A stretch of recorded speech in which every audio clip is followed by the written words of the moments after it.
Nos invités se haïssaient, pourtant ils ont fini par s'adorer. Fiorina, enfin, a fini par apprécier celui qui pendant des années lui a gâché la vie.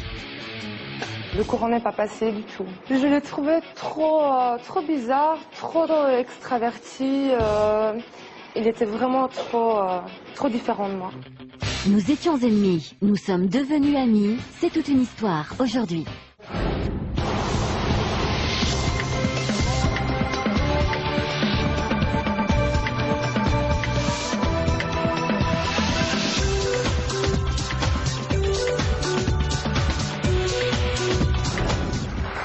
Bonjour à tous, merci de nous accueillir et merci à mes invités d'être présentes sur ce plateau. Retour sur le plateau de toute une histoire. Ils étaient ennemis, ils sont devenus amis. Il nous est tous arrivé au moins une fois de détester une personne avant de la connaître. C'est l'histoire de Fiorina que je vous demande maintenant d'accueillir. Fiorina, bonjour. Bonjour. Vous avez haï quelqu'un pendant longtemps. De qui s'agit-il? Il s'agit de Massimo. Qui est Massimo? Massimo, qui est Massimo? Nous nous sommes rencontrés au cours de théâtre, il y a 8 ans, donc à l'époque j'avais 16 ans. Et voilà, le courant n'est pas passé du tout. Pourquoi? Qu'est-ce que vous lui reprochiez à ce pauvre Massimo? Je l'ai trouvé trop bizarre, trop extraverti. C'était pas quelqu'un que... Je pensais pas que nous pouvions avoir une relation amicale. Il était vraiment trop différent de moi. Alors, de son côté, lui, il était beaucoup moins sévère que vous, puisqu'il est rapidement venu vous voir.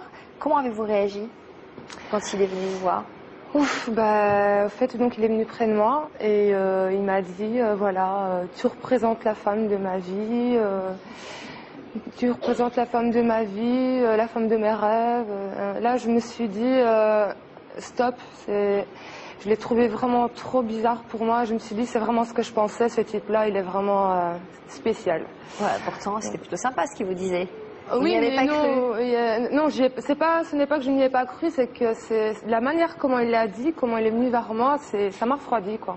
Et de là, je lui ai dit, voilà, ça serait bien qu'on... Donc du coup, vous êtes devenue super froide et distante. Très froide, oui, effectivement. Voire méprisante. Un peu quand même, oui. Et pourtant, votre froideur ne l'a pas déstabilisé car il a continué à vouloir attirer votre attention. Ah, oui. Que s'est-il passé par la suite? Donc moi j'ai arrêté d'aller en cours pendant 3 semaines. Je voulais vraiment l'éviter. Il m'a tapé sur le système. Ah, oui, mais c'était vraiment... Donc bien évidemment pendant les 3 semaines, Massimo il a continué de m'envoyer des SMS, des mails, bref, tous les moyens de contact étaient bons pour lui. Et là, qu'est-ce qui s'est passé? Un jour, je lui ai téléphoné de moi-même et je lui ai dit, Massimo, on doit mettre les choses au clair, il faut absolument qu'on se voie. Très bien. Eh bien, vous nous raconterez tout à l'heure si vous avez finalement réussi à lui laisser une chance de vous prouver qu'il méritait votre amitié. On va ouvrir la deuxième partie de notre émission, Meilleurs ennemis.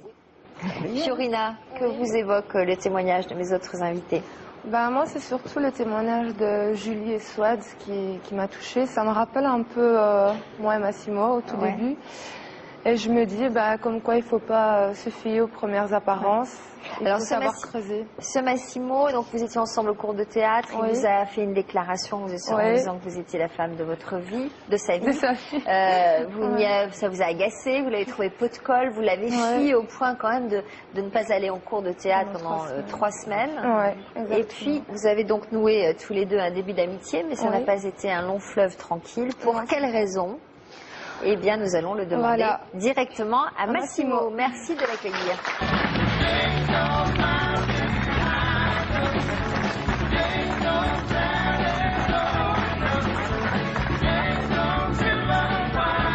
Par là, venez vous asseoir sur une marche. Voilà. Merci.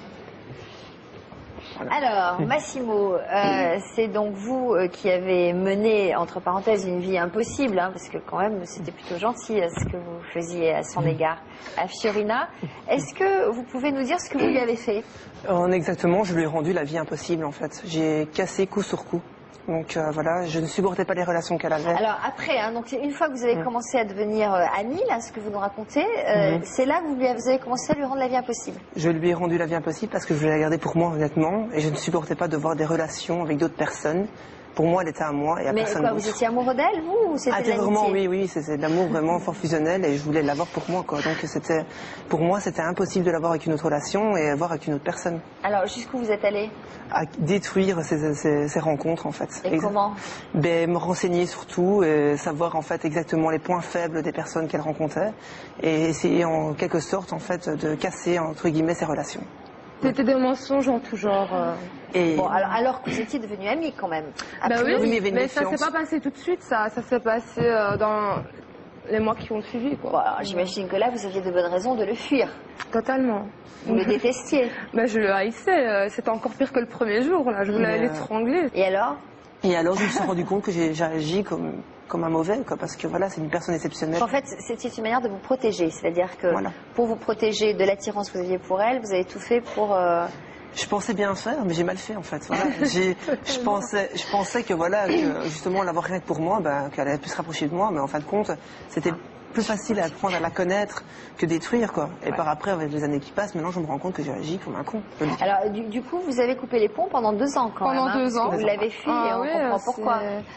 J'ai coupé les ponts pendant 2 ans parce qu'il allait jusqu'à dire à mes parents, à l'époque j'avais un grand amour avec quelqu'un, et il allait juste aller trouver carrément mes parents en disant des choses qui étaient fausses, et quand bien même c'était la réalité, ça ne concernait pas mes parents, quoi. Il se mêlait un peu des choses qui ne me regardaient pas, par jalousie.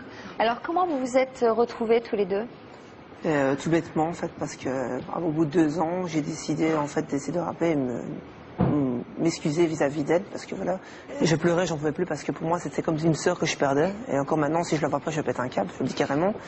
Et je me suis rendu compte de l'erreur moi-même, et j'ai beaucoup de parents aussi, j'ai mes parents que je remercie, qui m'ont remis en question aussi, qui m'ont dit t'as agi comme un vraiment mauvais avec elle, et que franchement essaie de te remettre en question, parce que là tu vas vraiment la perdre. Si tu connais comme ça, tu vas vraiment la perdre, quoi.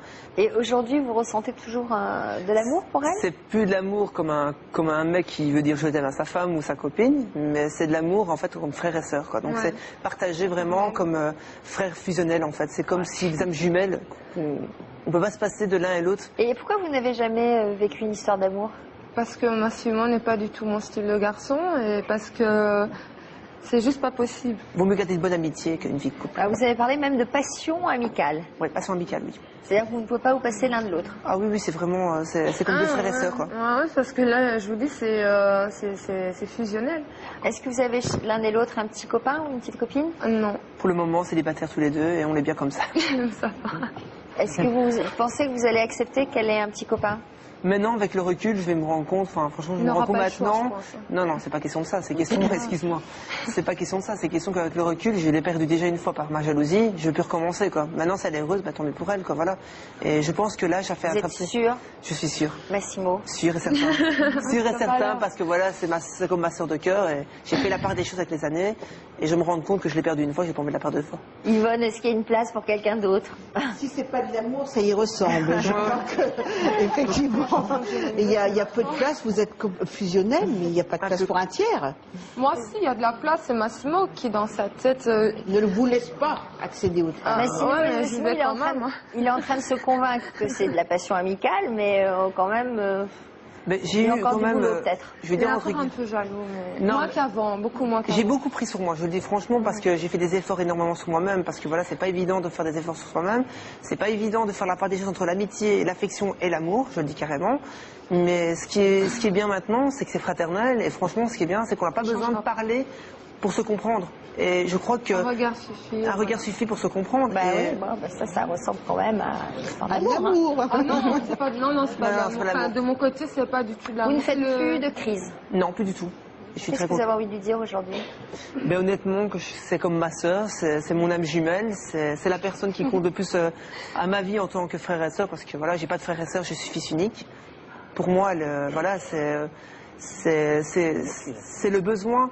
C'est le besoin, franchement, de dire, voilà, que c'est rare d'avoir une sœur de cœur, mais là, franchement, je l'ai, quoi. Et je l'ai, je l'abandonne pas. Voilà. Très bien. Eh bien, merci beaucoup. Voilà. Mes invités sont devenus inséparables alors qu'ils étaient de parfaits opposés. Ils ont su faire de leur différence une véritable force. Et c'est aujourd'hui apparemment le ciment de leur amitié. Sachez que la discussion se poursuit sur France2.fr. Et sur notre forum, vous retrouverez nos meilleurs ennemis, Julie et Swad, pour un chat en direct. Merci, bon après-midi.